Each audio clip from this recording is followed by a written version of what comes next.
Hello, student friends. Welcome to my class. Let's have a discussion on the Quit India movement. I am here with you, your guide in history, Arani Saikia.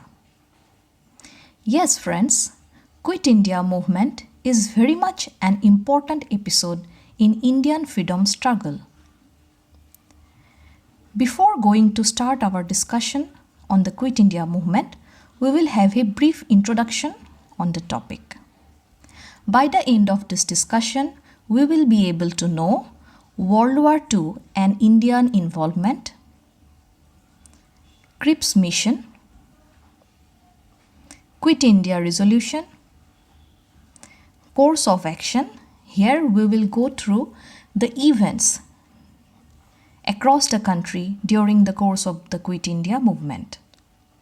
Then we will go to the response from different pressure group on the movement, suppression of the movement, underground activities, nature of the movement, and we will also go to the contribution of the Quit India movement towards Indian independence. So let's begin. The campaign launched in August 1942 at the All India Congress Committee session in Bombay was the Quit India movement. Mahatma Gandhi and other Congress leaders urged the Indians to undertake a massive non-violent demonstration against the British rule in India. Quit India, Bharat Choro was a simple but powerful slogan given to that movement. Mahatma Gandhi called the nation to do or die in his speech. The protest was initiated to demand an end to the British rule in India. Since the movement was held in August, it is also known as August Movement. It was a significant factor in the British withdrawal from India at the end of the Second World War. So, what was India's involvement in the Second World War? The legendary struggle of 1942 may be seen as a byproduct of the Second World War situation. Japan, which was a part of the Axis power, was opposed to the British, and the Japanese force proceeded towards the eastern frontiers of India. The alarming threats from the eastern regions accelerated the launch of the movement. Gandhi believed that if the British left India, Japan would not invade India. The news of Allied defeats, the British withdrawal from the territories in Southeast Asia, and the trains bringing wounded soldiers from the Assam-Burma border confirmed the feeling of British failure. The Indian population had then doubts about the British ability to defend India against aggression of the Axis powers. Apart from the news about British setbacks in the World War, there was popular discontent due to wartime shortages and high prices of essential commodities. Dissatisfaction gathered against the British government. A section of Indians wanted to support the British during Second World War. They hoped for eventual independence through this effort. Others were enraged by the British disregard for Indian intelligence and civil rights, and were unsympathetic to the struggle of Great Britain. They saw it as due punishment for her subjugation of the Indians. Gandhi advocated non-violent resistance against fascist powers. He expressed his support to the British war effort, stating he did not seek to raise a free India from the ashes of Britain. However, opinions differed among the Congress leaders. Subhash Chandra Bose, the most gallant fighter for India's freedom, took a different course of action. Dear students, you are probably aware of his famous appeal to the Indians. I quote, "Give me blood and I shall give you freedom." Yes, Netaji Subhash Chandra Bose urged the people of India with this fiery slogan. The Azad Hind Fauj, or the Indian National Army, was already organized by Rash Behari Bose with the Japanese support. Subhas Bose sought the help from the Axis powers. He set up the Azad Hind government at Singapore in 1943. The Indian National Army marched up to the frontiers of India, but ultimately it failed to the British for want of provisions. This radical initiative, however, energized a new generation of Indians. Cripps Mission was related with the launch of Quit India movement. Realizing the seriousness of the situation, the British government sent Sir Stafford Cripps to India to resolve the Indian deadlock and to rally all forces of Indian life against the Japanese menace. At Delhi in March 1942, Cripps opened negotiations with the representatives of various Indian parties and proposed a draft. It provided that India was to have dominion status and a constitution-making body after the end of the war. In the meantime, the British was to retain control of the defense of India as per the World War effort with the cooperation of the Indians. Students, please be careful with the British sense that they wanted to involve the Indians for their own interest without any prior consent from the Indians. But regarding the spirit of Indian freedom, they ignored the Indian sentiment. So, in the meantime, the British wanted to retain control of the defense of India as per the World War effort with the cooperation of the Indians. The talks initiated by Sir Stafford Cripps failed to address the key demands of a time frame for self-government and of a clear definition of the power to be given to India. Gandhi therefore characterized the pledge of Cripps as, this is a very famous quote by Gandhi, he spoke that Cripps Mission was a post-dated check on a bank that was obviously failing. Sir Stafford left India. Failure of the Cripps Mission made it clear that Britain was unwilling to offer an honourable settlement and that she was to decide India's fate without any reference to the wishes of the Indians. It led to the Indian National Congress calling for a mass civil disobedience movement. Next, we see the follow-ups of failure of Cripps Mission.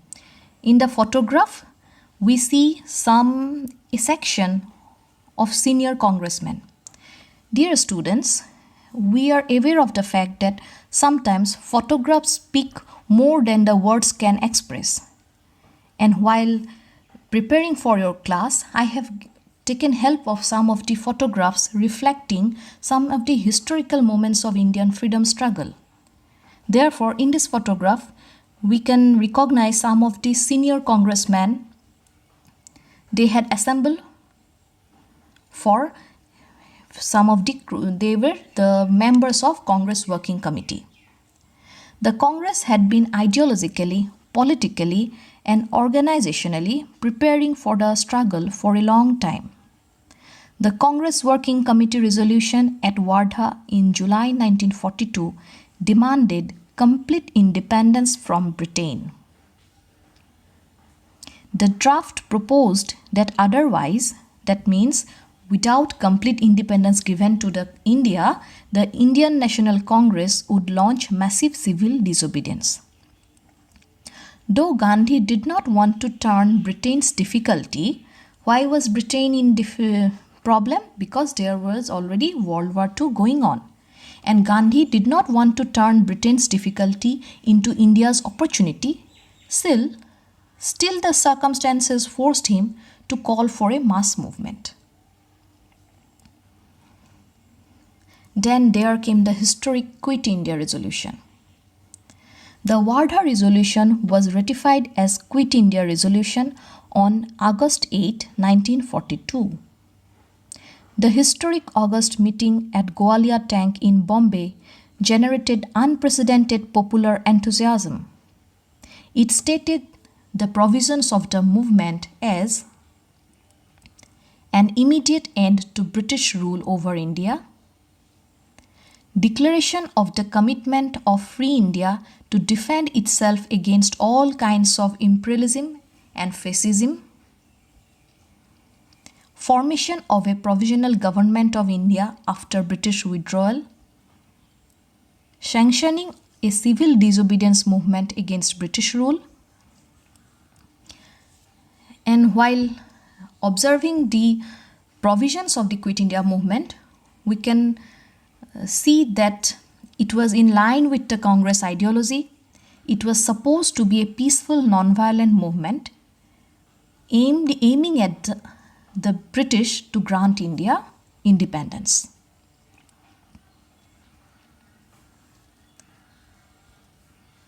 Next, we see the Gandhi's clarion call to his people. In the photograph, you can see how Gandhi addressed a public rally with huge participation of the women folk. Gandhi issued a clarion call to the Indians to join the Quit India movement. His speech had the most electrifying impact on the Indians. He made the following statement in his speech. Gandhi spoke to the crowd who were already willing to start a full-fledged struggle against the British. Gandhi urged that, I quote, "I am not going to be satisfied with anything short of complete freedom. Here is a mantra, a short one, that I give you. The mantra is do or die. We shall either free India or die in the attempt." Dear friends, yes, it was the formula given by Gandhi to make the masses involved. He wanted to urge the people that they were now independent to proceed with their goal of making India free. And the mantra, the words were very simple, do or die. We shall either free India or die in the attempt.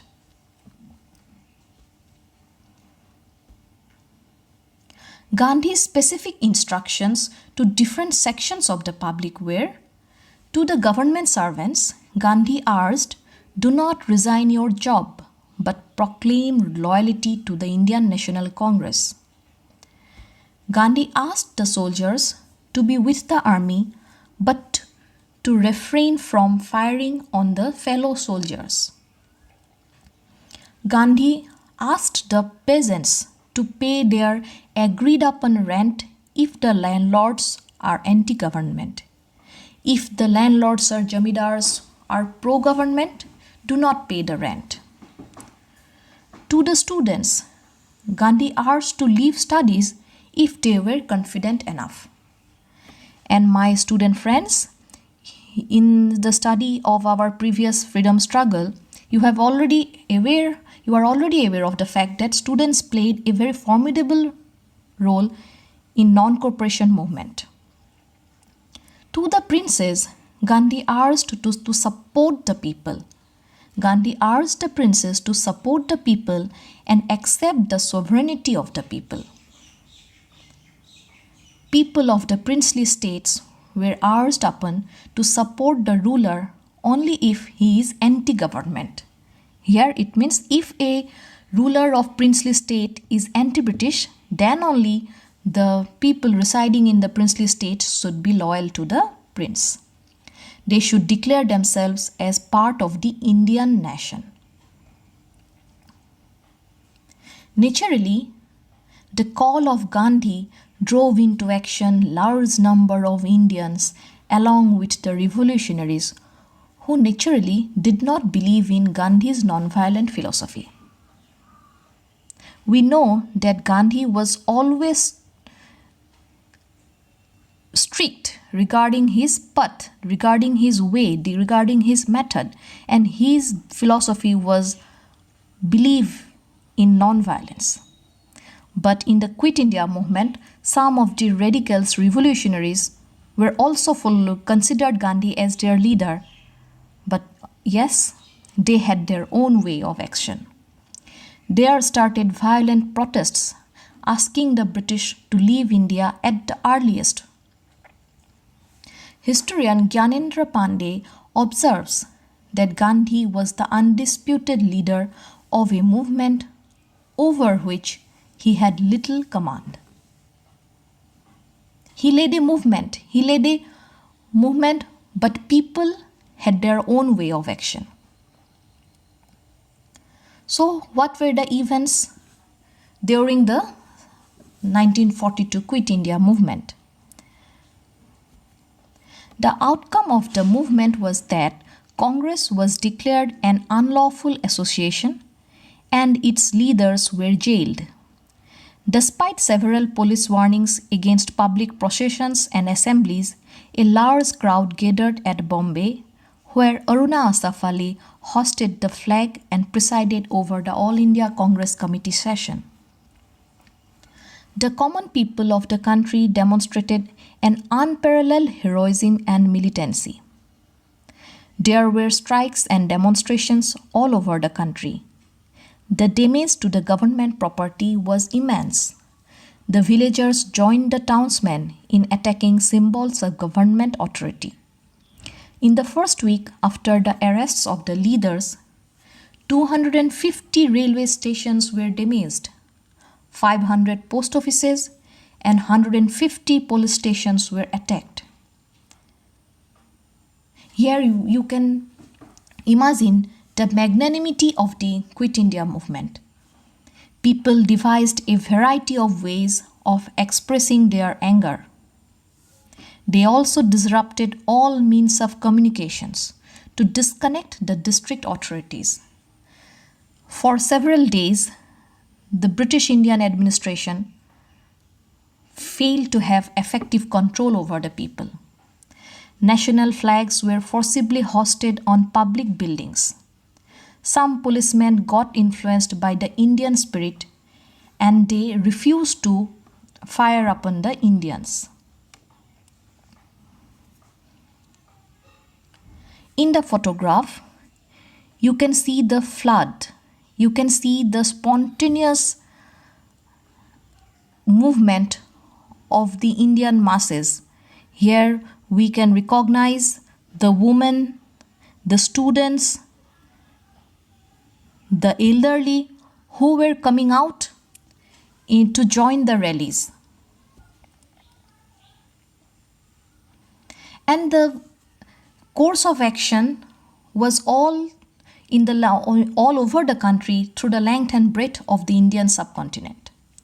The Prajamandal in states like Hyderabad, Mysore, Baroda, Gwalior, Indore, Travancore and Udaipur supported the Quit India movement. They informed the rulers to realize the fact that the time was fast changing. They wanted to inform the rulers that the time was fast changing. That means it was about to end the imperialist colonial rule. And they must value the political demands of the people of their states. People were in total rebellion in some places. The rulers in some states were reluctant to punish the satyagrahis. People moved from town to village, spreading the message of Congress by issuing handbills, posters, and news bulletins. There were significant participation of peasants in Uttar Pradesh, Bihar, Bengal and Maharashtra. Peasantry was a core part of the Quit India movement. At some places, jamindars or landlords also joined the movement. Laborers in Ahmedabad, Bombay, Sholapur, Tatanagar and Dalmia Nagar got involved in the struggle and their mills remained closed for days together.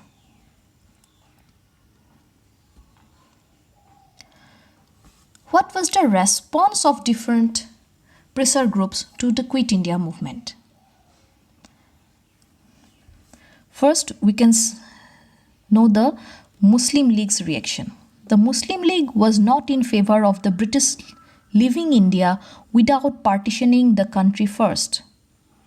Muslim League leader Muhammad Ali Jinnah's opposition to the call of Quit India led to Muslims cooperating with the British and the Muslim League obtaining power in the imperial provincial governments.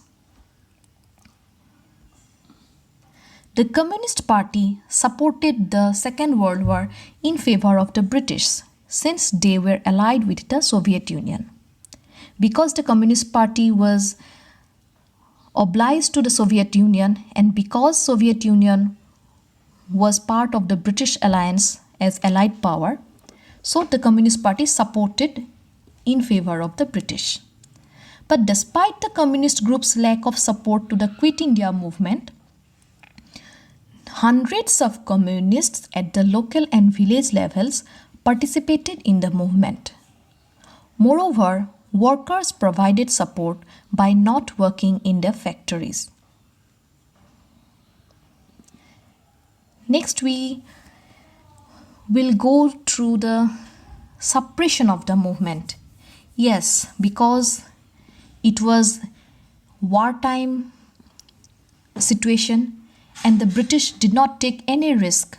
They acted very brutally. There was atrocities meted out to the Indians. In this photograph, we can see how the British army resorted to lathi charge on the protesters.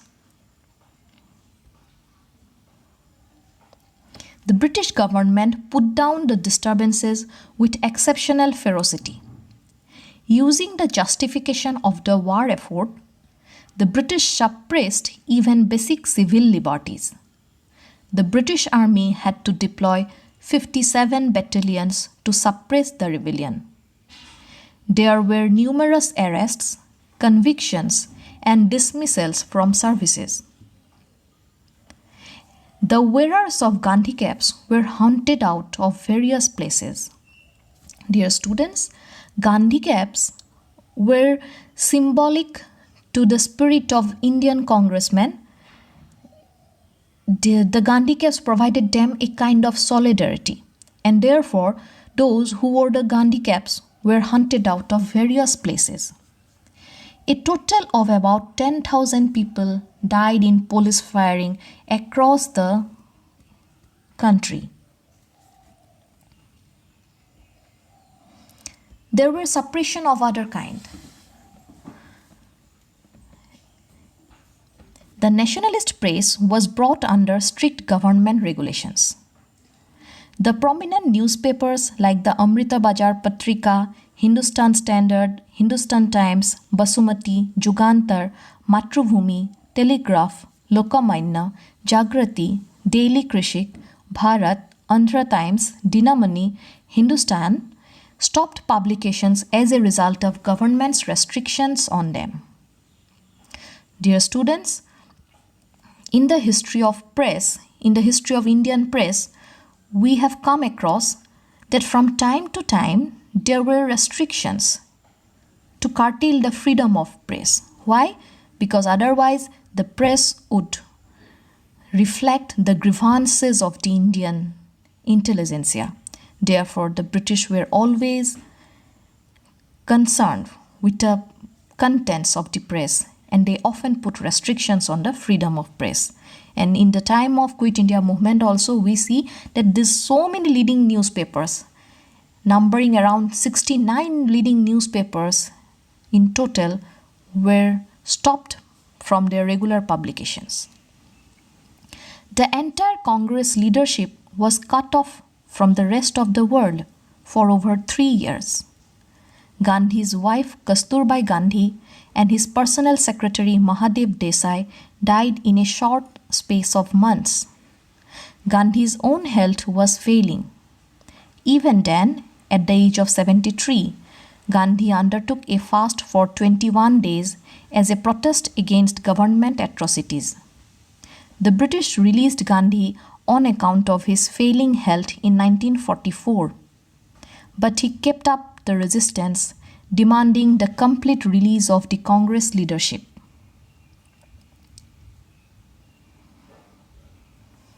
The heavy-handed suppression by the government did not tire out the Indian enthusiasm.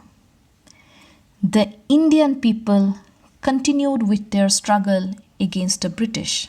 So, though the British tried to suppress the popular revolt, yet people did not give up.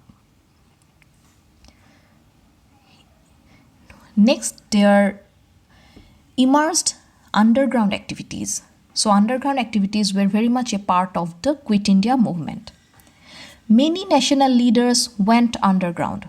Following the atrocities, many national leaders went underground and continued their struggle in various parts of the country through underground networks. They broadcasted messages over radio stations and established parallel governments. An all-India underground leadership with prominent members such as Achyut Patwardhan, Aruna Asaf Ali, Ram Manohar Lohia, Sucheta Kripalani, Biju Patnaik, R.P. Goenka and Jaiprakash Narayan had begun to emerge. The underground movement provided a line of command and kept up popular morale. These leaders collected and distributed money as well as material like bombs, arms and dynamite to activists all over the country. Local underground groups were active in Bombay, Pune, Satara, Baroda and in other parts of Gujarat, Karnataka, Kerala, Andhra, UP, Bihar and Delhi. They were supported by Congress socialists, Gandhian Ashramites, forward bloc members, revolutionary terrorists and congressmen.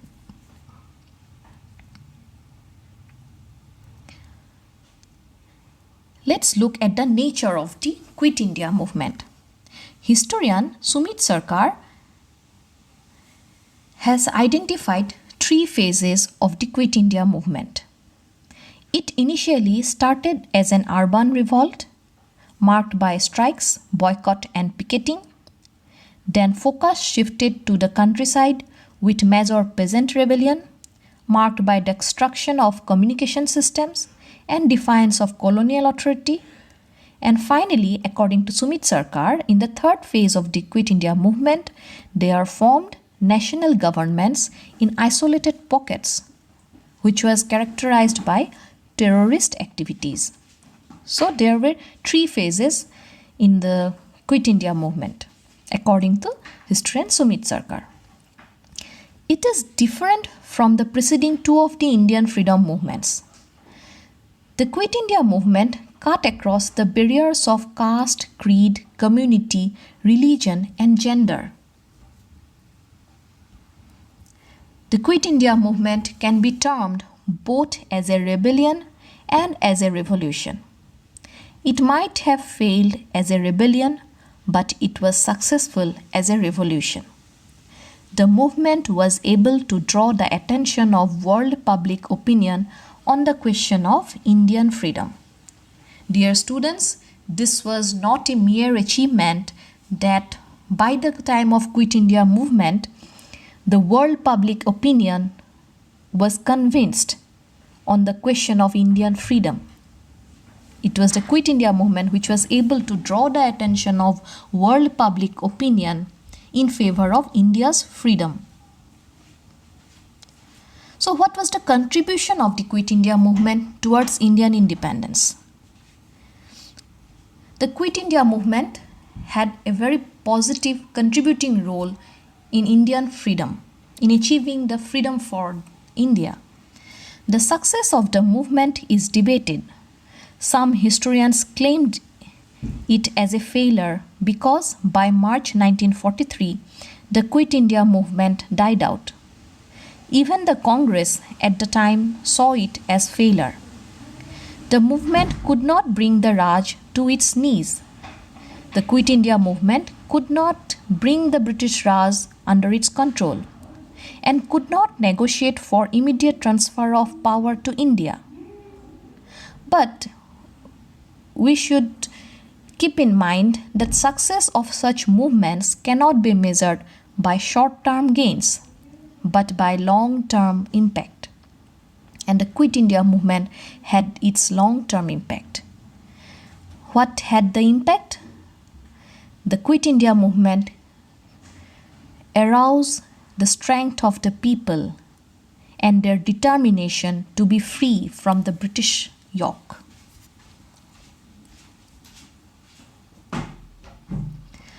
The Quit India movement is notable for regional success. In Balia, Tamluk and Satara, the local people were successful in establishing parallel governments.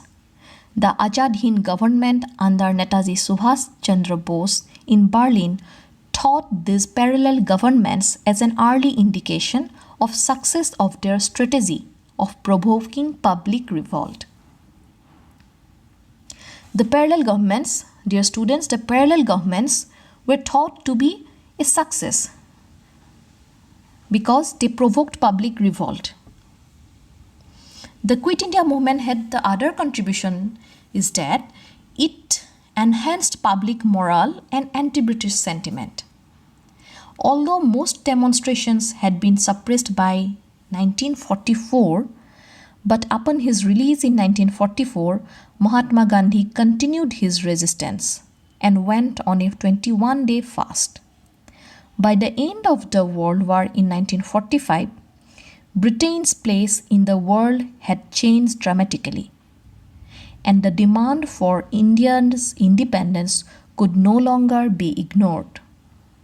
That means by the end of the World War in 1945, Britain had lost its earlier power and prestige, and India's freedom was now thought to be attainable.